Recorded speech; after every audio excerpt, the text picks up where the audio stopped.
दो अक्षर का नाम है, दो अक्षर का मंत्र है। राम राम राम राम, गुरु गुरु गुरु गुरु, वाहे गुरु वाहे गुरु, वाहे गुरु वाहे गुरु। तो दोस्तों, जब मीराबाई बहुत रोई, बहुत तड़फी, तो बाद में श्री कृष्ण ने उनको बताया कि वृंदावन में जाओ, अपने गुरु मंत्र लो और गुरु मंत्र का जाप करो, जब भी मेरे से मिलना होगा। इस प्रकार कहानी में लेके आई हूँ मीराबाई की। जय श्री कृष्ण दोस्तों, राधे राधे। तो दोस्तों, आज मीराबाई की कहानी को लेकर आई हूँ। श्री कृष्ण की जो अनन्य भक्त थी मीराबाई, भक्ति काल की एक ऐसी संत हैं जिनका सब कुछ कृष्ण के लिए समर्पित था। यहाँ तक कि श्री कृष्ण को ही वो अपना पति मान बैठी थी। भक्ति की ऐसी चरम सीमा बहुत ही कम देखने को मिलती है। मीराबाई के जीवन के कुछ रोचक बातें इस प्रकार हैं कि मीराबाई के बाल मन में श्री कृष्ण की छवि ऐसी बसी थी कि किशोर अवस्था से लेकर मृत्यु तक उन्होंने श्री कृष्ण को ही अपना सब कुछ माना। जोधपुर के राठौर रतन सिंह जी की इकलौती पुत्री मीराबाई का जन्म 16वीं शताब्दी में हुआ था। बचपन से वह श्री कृष्ण भक्ति में रम गई थी। मीराबाई के बचपन में एक इस तरह से घटना हुई जिसकी वजह से कृष्ण प्रेम अपनी चरम अवस्था तक पहुंच गया।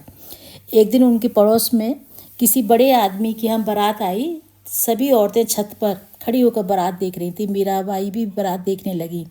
बारात को देख मीरा ने अपनी माता से पूछा, माँ, मेरा दूल्हा कौन सा है?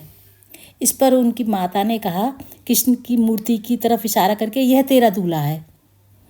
बस यह बात मीरा ने अपनी बाल मन में एक ऐसी गांठ की तरह बांध ली कि यही मेरा पति है। और दोस्तों, हुआ ऐसे कि उन्होंने तो कृष्ण की मूर्ति की तरफ इशारा किया, उनकी माँ ने, लेकिन जब मीराबाई ने उस कृष्ण की मूर्ति को देखा तो मूर्ति मुस्कुरा रही थी। मूर्ति ने साकार रूप से श्री कृष्ण ने मीरा की तरफ देखा।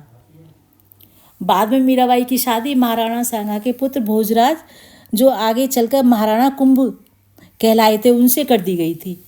मीराबाई ने अपने गुरु के बारे में इस तरह से कहा था कि बिना गुरु धारण किए भक्ति नहीं होती।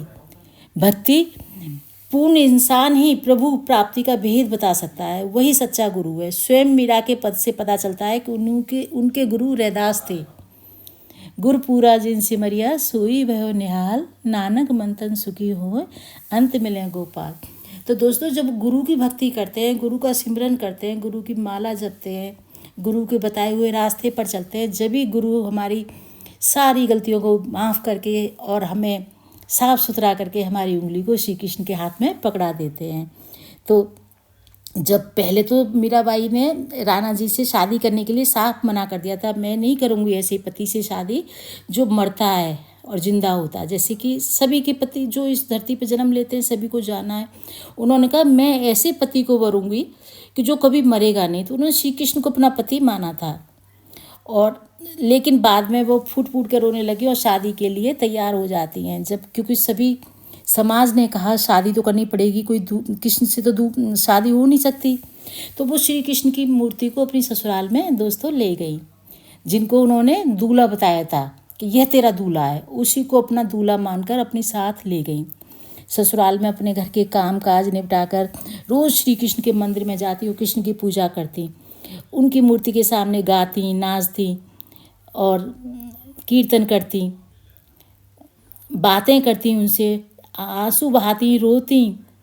तो जब उन्हीं को मनाती, जब मीरा की कुल देवी की पूजा करने से उनकी ससुराल वालों ने कहा, मीरा ने उनकी पूजा करने के लिए मना कर दिया कि मैं तो श्री कृष्ण की ही पूजा करूँगी।